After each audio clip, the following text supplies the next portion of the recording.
Good morning, everyone. I'm Krista Karcher, the Public Relations Manager for the Forsyth County Sheriff's Office.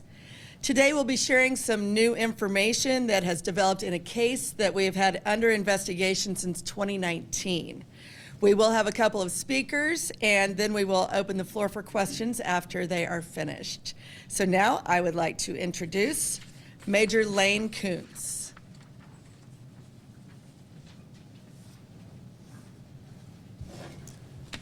Good morning, everyone. I'm Major Lane Kuntz of the Investigative Services Bureau here at the Forsyth County Sheriff's Office. We're here today to do a presentation to talk about some details on a case that we were given involving a missing person on September 10th of 2019.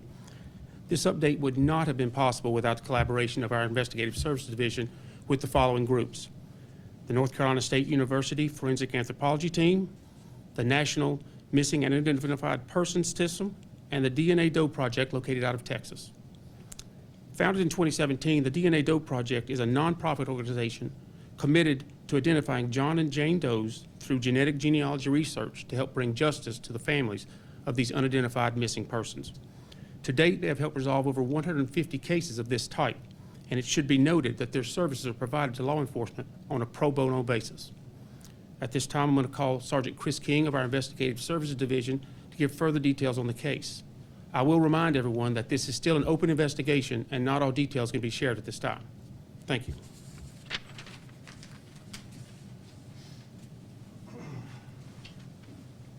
Good morning, everybody.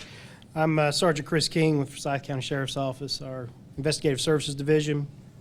So back on September 10th of 2019, Hunter was at 6275 University Parkway, which used to be the old Bill Fleming's RV dealership. He was in the woods behind that dealership when he stumbled upon human remains.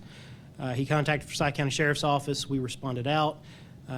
Over the course of several days in the woods, we recovered partial skeletal remains to include a partial skull, pelvis, various vertebrae, arm bones, leg bones.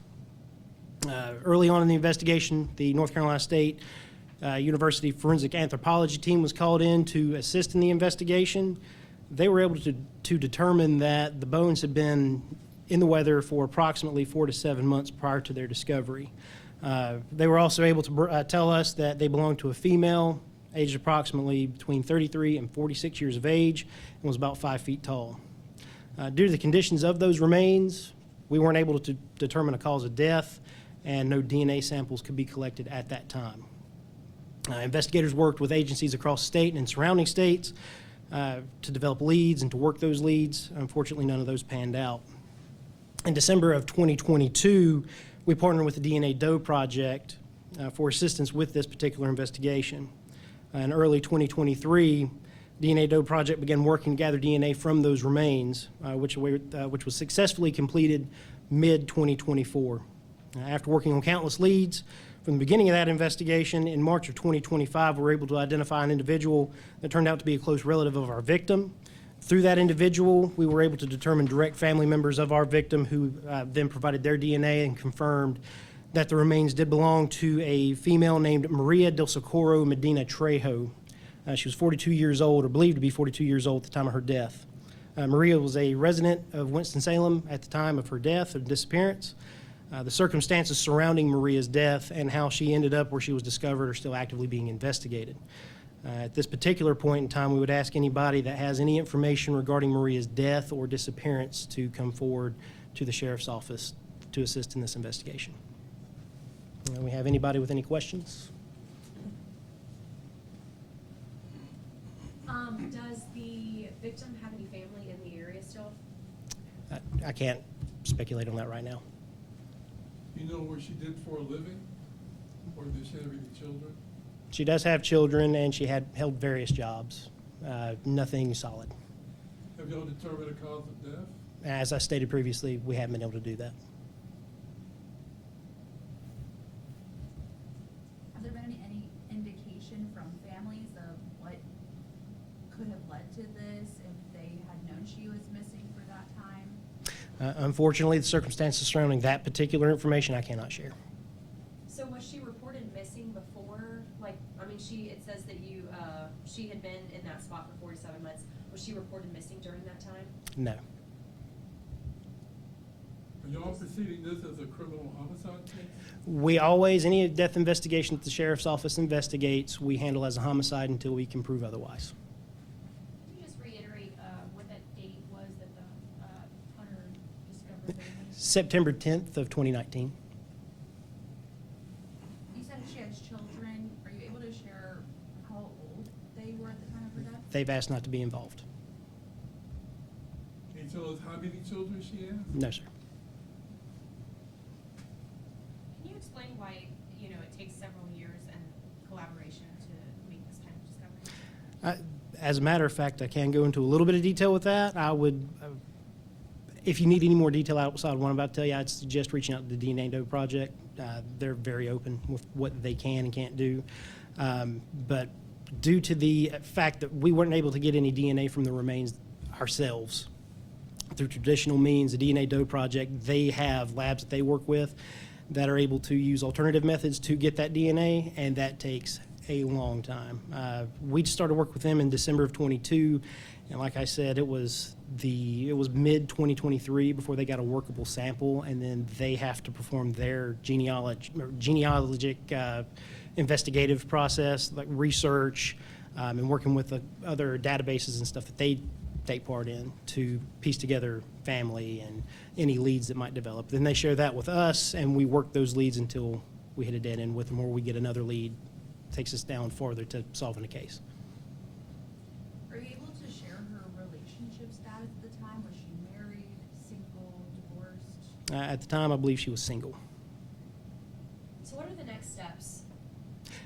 Asking the public for help at this particular point. I have spoke to a lot of people of interest in this case, but at this particular point, that's why we're having this press conference, is to ask for anybody that would have any information to come forward.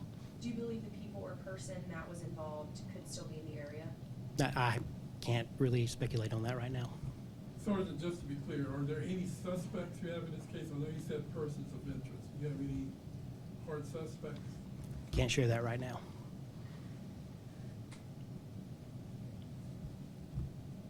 So based on her skeletal remains or what you guys did have, is there any sort of foul play Well, evidence?